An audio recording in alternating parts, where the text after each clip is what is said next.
ശരി, Shri Jacob George, അങ്ങനെയാണെങ്കിൽ സന്ദീപ് വാര്യർക്ക് ഏറ്റവും കൂടുതൽ ലയിച്ച് മുന്നോട്ട് പോകാൻ പറ്റുന്ന ഒരു പ്രസ്ഥാനമായി കോൺഗ്രസ് നിൽക്കുന്നു എന്നാണ് ഈ പറഞ്ഞതിൽ നിന്ന് മനസ്സിലാക്കേണ്ടത്. അദ്ദേഹത്തിന് മറ്റേതെങ്കിലും പക്ഷത്തേക്ക് പോവുകയായിരുന്നെങ്കിൽ അത്ര എളുപ്പമല്ല. വർഗീയതയെ തള്ളിപ്പറയണം, RSSനെ തള്ളിപ്പറയണം, BJPയെ തള്ളിപ്പറയണം, മോദിയെ തള്ളിപ്പറയണം. ഇതെല്ലാം സംഭവിച്ചാലല്ലാതെ അദ്ദേഹത്തിന് മറ്റൊരു പക്ഷത്തേക്ക് പോകാൻ പറ്റില്ല. CPM ആണെങ്കിൽ നമ്മളൊരു വാദത്തിന് വേണ്ടി അതെടുത്താൽ CPMലേക്ക് പോലും അദ്ദേഹത്തിന് കടന്ന് നോക്കാൻ പോലും സാധിക്കില്ല. പക്ഷേ കോൺഗ്രസ്സിൽ അതിന് ബുദ്ധിമുട്ടില്ല. കാരണം RSSൻ്റെ ശാഖയ്ക്ക് കാവൽ നിൽക്കാൻ ഏൽപ്പിച്ച ആളുകൾ അവിടെയുണ്ട്. ഗോൾവാൾക്കറുടെ ഫോട്ടോയിൽ പൂവിട്ട് പൂജിച്ചവരുണ്ട് എന്നൊക്കെ ഇവിടുത്തെ നമ്മൾ കേട്ടതാണ്. ഇതൊക്കെ ഉള്ളപ്പോൾ അവിടെ എന്ത് ബുദ്ധിമുട്ട്? RSSനെ അദ്ദേഹം തള്ളിപ്പറഞ്ഞിട്ടില്ല ഇതുവരെ. BJP അദ്ദേഹത്തെ പുറത്താക്കിയിട്ടില്ല. പക്ഷേ അദ്ദേഹം ഇന്ന് രാവിലെ മുതൽ കോൺഗ്രസിലേക്ക് വന്നിരിക്കുന്നു. എങ്ങനെ കാണണം?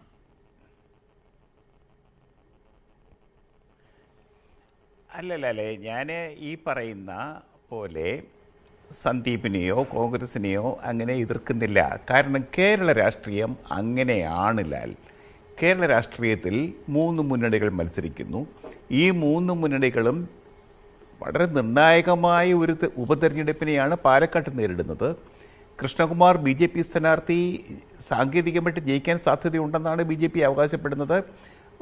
നേരത്തെ വളരെ നിസ്സാരമായ വോട്ടിനാണ് കഴിഞ്ഞ തവണ BJP പരാജയപ്പെട്ടത്. അവിടെ സ്വാഭാവികമായിട്ടും ഇപ്പോൾ അവിടെ ജയിക്കാൻ സാധ്യതയുണ്ട് എന്ന് അവർ വിശ്വസിക്കുന്നു. BD സതീശൻ ഈ സീറ്റ് ജയിച്ചാലേ പറ്റുകയുള്ളൂ. CPMനെ ഈ സീറ്റ് പിടിച്ചടക്കുക തന്നെ വേണം. ഇങ്ങനെയൊക്കെ പല ഘടകങ്ങളും ഉള്ളതുകൊണ്ട് ആ സീറ്റിൻ്റെ പ്രത്യേകതയുണ്ട്. പാലക്കാടിൻ്റെ ഒരു പ്രത്യേകതയുണ്ട്. പാലക്കാടിൻ്റെ രാഷ്ട്രീയത്തിൻ്റെ പ്രത്യേകതയുണ്ട്. ആ രാഷ്ട്രീയത്തിൻ്റെ ഇന്നത്തെ പ്രത്യേകത ഈ ദിവസത്തിൻ്റെ പ്രത്യേകത BJPക്ക് ഒരു പ്രധാനപ്പെട്ട നേതാവിനെ നഷ്ടപ്പെട്ടു. അത് കോൺഗ്രസ് അടിച്ചെടുത്തു. അതൊരു രാഷ്ട്രീയ തന്ത്രമായിട്ടാണ് ഞാൻ കാണുന്നത്. ഞാൻ പറയട്ടെ, ഞങ്ങളുടെ നാട്ടിലെ പത്തനംതിട്ട ജില്ലയിലെ കുമ്പനാട് ഒരുപക്ഷെ കേരളത്തിലെ ഏറ്റവും കൂടുതൽ പെന്തിക്കോസ് സഭകളുള്ള പ്രദേശമാണ് കുമ്പനാട്. തിരുവല്ല കോഴഞ്ചേരി റൂട്ടിൽ ഒരു ഗ്രാമപ്രദേശം. ഇപ്പോൾ വലിയ പ്രധാനപ്പെട്ട സ്ഥലമാണ്, ഗൾഫ് പോക്കറ്റാണ്. അവിടെ ധാരാളം പെന്തിക്കോസ് സഭകളുണ്ട് വിവിധ പേരുകളിൽ. ഗോസ്പൽ, അങ്ങനെ ചർച്ച് ഓഫ് ഗോഡ് എന്നൊക്കെ പറയുന്നത്. അപ്പോൾ ഞാൻ ഇന്ത്യ ടുഡേയിലായിരുന്നപ്പം ഒരു വിശദമായിട്ടൊരു പഠനം നടത്തി. അപ്പോൾ CSIയുടെ അന്നത്തെ മധ്യകേരള മഹാ ഇടവക കോട്ടയത്തെ ബിഷപ്പായിരുന്ന തോമസ് സാമുവൽ തിരുമേനി എന്നോട് പറഞ്ഞൊരു വാചകമുണ്ട്. ഇപ്പോൾ ഞങ്ങൾ മുഖ്യധാര സഭകളുടെ ബിഷപ്പുമാർ പുരോഹിതന്മാരൊക്കെ കൂടിയിരുന്നാൽ ഞങ്ങളുടെ പ്രധാനപ്പെട്ട ചർച്ചാ വിഷയം ആടുമോഷണം എന്നാണ്. ആടുമോഷണം എന്ന് വെച്ചാൽ കുഞ്ഞാടുകളെ മോഷ്ടിച്ചും കൊണ്ട് പെന്തിക്കോസ് സഭകൾ പോകുന്നതാണ് വിഷയം എന്ന്. കുഞ്ഞാടുകൾ എന്ന് വെച്ചാൽ അറിയാവില്ലേ, ക്രിസ്ത്യാനികൾ കുഞ്ഞാടുകൾ, പുരോഹിതനും കുഞ്ഞാടും പണ്ട് ക്രിസ്തുവിൻ്റെ കാലത്തുണ്ടായ ഒരു സങ്കല്പമാണ്. കുഞ്ഞാടുകളെ മേയ്ക്കാൻ, ആട്ടിൻ പറ്റത്തെ മേയ്ക്കാൻ. അപ്പോൾ ആടുമോഷണം എന്നുള്ള ആ പ്രയോഗം വെച്ചിട്ട് ഞാനത് തുടക്കത്തിൽ തന്നെ എഴുതി. ഇന്ത്യ ടുഡേ മലയാളം എഡിഷൻ ഞാനൊരു ഗംഭീര ലേഖനം എഴുതിയ വലിയ ചർച്ചാ വിഷയം ആവുകയും ചെയ്തു അക്കാലത്ത്. ഇതുപോലെ കേരള രാഷ്ട്രീയത്തിൽ അങ്ങോട്ടും ഇങ്ങോട്ടും നേതാക്കന്മാരെ പിടിക്കുന്നതും നേതാക്കന്മാർ കാലുമാറുന്നതും ഒരു പതിവായിരിക്കുന്നു. ഇതൊരു അസാധാരണ സംഭവമൊന്നുമല്ല. സന്ദീപ് വാര്യർ ഇതുവരെയും അത് RSSൽ ജനിച്ച് വളർന്ന് BJPക്കാരനായിട്ട് ഉയർന്ന സന്ദീപ് വാര്യർ ഇന്ന് കോൺഗ്രസിൽ ഖദറുമൊക്കെ കുപ്പായിട്ടുകൊണ്ട് ഖദർ ഷാളൊക്കെ ധരിച്ചുകൊണ്ട് കോൺഗ്രസിൻ്റെ നേതാവായിട്ട് പ്രസംഗിക്കാൻ ചെല്ലുമ്പോൾ സ്വാഭാവികമായിട്ടത് എന്നെപ്പോലെയുള്ള മാധ്യമപ്രവർത്തകർക്ക്, ശ്രീകുമാറൊക്കെ ജന്മഭൂമിയുടെ ആളാണ്, എന്നെപ്പോലെയുള്ള മാധ്യമപ്രവർത്തകർക്ക് കൗതുകമുണ്ടാക്കും, സംശയമൊന്നുമില്ല. പക്ഷെ ഞാൻ ഇതിൻ്റെ അകത്ത് അസാധാരണമായിട്ടൊന്നും കാണുന്നില്ല. അസാധാരണത്വം വരുന്നത് BJP ഇതുവരെ സന്ദീപ് വാര്യരെ പുറത്താക്കിയിട്ടില്ല. നമ്മൾ സാധാരണ കാണുന്നത് എന്താണ്? സരിൻ വന്ന് 2 ദിവസത്തെ വാർത്താ സമ്മേളനം നടത്തി. വാർത്താ സമ്മേളനം തീരുന്നതിന് മുൻപ് അദ്ദേഹത്തെ പുറത്താക്കിയ പാർട്ടി. അതാണല്ലോ ഒരു പാർട്ടി ചെയ്യേണ്ടത്. ഇവിടെ അത് ചെയ്തിട്ടില്ല. ഇദ്ദേഹം RSSനെ തള്ളിപ്പറഞ്ഞിട്ടില്ല. ഇപ്പോഴും അദ്ദേഹത്തിന് നല്ല സുഹൃത്തുക്കളാണ് RSSൻ്റെ ജയകുമാർ ഉൾപ്പെടെയുള്ള ആളുകൾ. ഇന്നും അദ്ദേഹം ഉപയോഗിക്കുന്ന വാക്കുകൾ നോക്കൂ. സ്വയം സേവകർ എന്ന വാക്ക് ഒരു കോൺഗ്രസ്സുകാരൻ പറയുന്നത് ഞാൻ കേട്ടില്ല. അനിൽ ബോസിന് അങ്ങനെ പറയാൻ പറ്റുമെന്ന് എനിക്കറിയില്ല.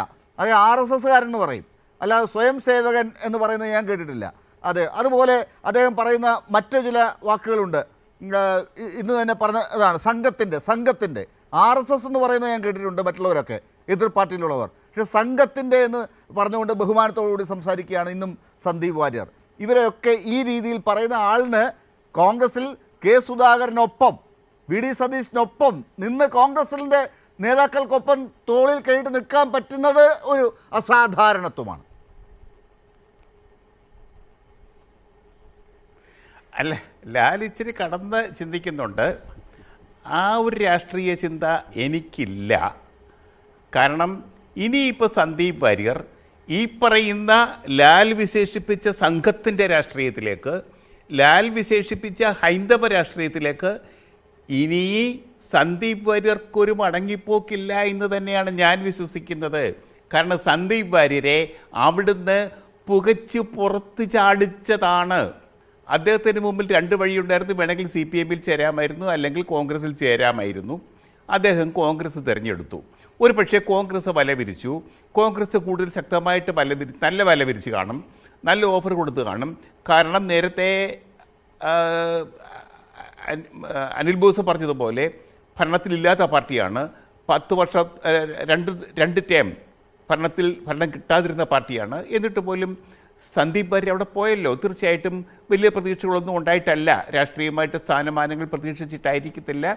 പക്ഷെ ഒരു കാര്യമുണ്ട്, കേരള രാഷ്ട്രീയത്തിൽ പാലക്കാട്ട് BJP കണ്ടുവച്ചിരുന്ന ഒരു സീറ്റിൽ BJPക്ക് ഒരു തിരിച്ചടി കിട്ടിയിരിക്കുന്നു എന്നുള്ളതൊരു പ്രധാനപ്പെട്ട ഘടകമാണ്. ഇന്നത്തെ കേരള രാഷ്ട്രീയം മുഴുക്കയും ചർച്ച ചെയ്യുന്നത്, ഇന്ന് ടെലിവിഷൻ ചാനലുകൾ ചർച്ച ചെയ്യുന്നത് ഈ വിഷയമാണ്. ലാൽ അതിൻ്റെ പ്രാധാന്യമാണ് ഞാൻ കാണുന്നത്, അതിൻ്റെ രാഷ്ട്രീയ പ്രസക്തിയാണ് ഞാൻ കാണുന്നത്. BJPക്ക് ശക്തമായ ഒരു ആഘാതമേൽപ്പിക്കാൻ ഇന്ന് പാലക്കാട്ടെ കോൺഗ്രസിന് കഴിഞ്ഞു എന്നുള്ളതൊരു പ്രധാന രാഷ്ട്രീയ സംഭവവികാസമായിട്ട് ഞാൻ കാണുന്നു.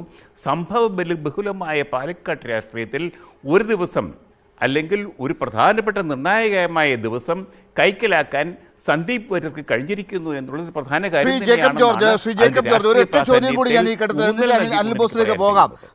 ഓരോ ദിവസവും പാലക്കാട് പുതിയ പുതിയ സംഭവങ്ങളാണ് ഉണ്ടാകുന്നത്. നമ്മൾ ഇന്ന് വിചാരിക്കുന്ന കാര്യം നാളത്തേക്ക് നിൽക്കുന്നില്ല. ഇന്ന് സന്ദീപ് വാര്യരാണെങ്കിൽ നാളെ പുതിയ കാര്യങ്ങൾ ഉണ്ടാകുന്നു. ഇനി 3 ദിവസമേ തെരഞ്ഞെടുപ്പുള്ളൂ. ഓരോ ദിവസവും നമുക്ക് ഓരോന്ന് പ്രതീക്ഷിക്കാം.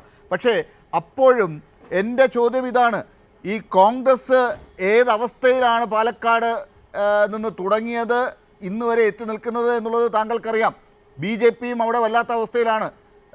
LDFന് എവിടേക്ക് എത്തി എന്നുള്ളത് രണ്ടാമത്തെ കാര്യം. പക്ഷേ പഴയ അവസ്ഥയല്ല, അവർ വലിയ ഒരു പോരാട്ടം അവിടെ കാഴ്ചവെക്കുന്നുണ്ട്. അപ്പോൾ അങ്ങനെ ഒരു സാഹചര്യം നിൽക്കുന്നിടത്ത് രാഹുൽ മാങ്കൂട്ടത്തിന് വേണ്ടി ഇന്ന് സന്ദീപ് വാര്യർ അവിടെ എത്തി വോട്ട് പിടിക്കാൻ ശ്രമിക്കുന്നത് കൊണ്ട് ഈ ശ്രീധരൻ വഴി കിട്ടിയ BJPയുടെ വോട്ടുകൾ ഇപ്പോൾ BJPയിൽ നിന്ന് രാഹുലിന് അനുകൂലമായി മാറും എന്നൊക്കെ പറയാനുള്ള സമയമായിട്ടുണ്ടോ? അവിടെ വലിയ രീതിയിലുള്ള അടിയൊഴുക്കുകളല്ലേ ഇപ്പോഴും കാത്തു നിൽക്കുന്നത്? ആ ഒരു കണക്കുകൂട്ടലിലേക്ക് ഞാൻ ഇപ്പോൾ കടക്കുന്നില്ല. കാരണം ഞാൻ ഇതുവരെയും മനസ്സിലാക്കിയിട്ടുള്ള തിരഞ്ഞെടുപ്പ് കണക്ക് പാലക്കാട് സംബന്ധിച്ച് ഇതാണ്. രാഹുൽ മാങ്കൂട്ടത്തിൽ ഇങ്ങ് തെക്ക് നിന്ന് പാലക്കാട്ടെത്തിയ ഒരു സ്ഥാനാർത്ഥിയായിട്ട് ഞാനൊരു ഉദാഹരണം പറയുന്നത് KC ജോസഫിനെയാണ്. കോൺഗ്രസ് നേതാവ് KC ജോസഫ് 1982 ഇതുപോലെ സ്ഥാനാർത്ഥിയായിട്ട് അങ്ങ് മലബാറിലെ കണ്ണൂർ ജില്ലയിലെ ഇരിക്കൂറിൽ പോയി അവതരിച്ചതാണ്. പിന്നീട് ഇരിക്കൂറിൽ നിന്ന് അദ്ദേഹം തിരിച്ച് നമ്മുടെ മധുരിതാംകൂറിലേക്ക്, കോട്ടയത്തേക്ക്, തിരുവനന്തപുരത്തേക്കൊക്കെ വരാൻ എത്ര കൊല്ലം എടുത്തെന്നറിയാമോ? ഇരിക്കൂറുകാർക്ക് ആർക്കും, ആ നാട്ടിലെ കോൺഗ്രസ്സുകാർക്ക് ആർക്കും ഇരിക്കൂർ മണ്ഡലത്തിൽ മത്സരിക്കാൻ അവസരം കിട്ടിയില്ല, അവസരം കൊടുത്തില്ല KC ജോസഫ്. ഇത് പാലക്കാട്ടെ കോൺഗ്രസ്സുകാർക്കും അറിയാം. അതാണ് ഞാൻ കാണുന്ന രാഷ്ട്രീയം. ആ രാഷ്ട്രീയം അവിടെ നിൽക്കുമ്പോൾ ആ രാഷ്ട്രീയത്തെ മറികടക്കാൻ കോൺഗ്രസിന് സന്ദീപ് വാര്യർ വേണ്ടി വരുന്നു. നമുക്ക് തെരഞ്ഞെടുപ്പ് ഫലം എന്തുമാവട്ടെ, അതൊരു വിഷയമാണ്. പ്രധാനപ്പെട്ട കാര്യമാണ്. ഞാൻ വരാം ശ്രീ ജേക്കബ് ജോർജ്, ഞാൻ വരാം. അത് തന്നെയാണ് പ്രധാനപ്പെട്ട കാര്യം.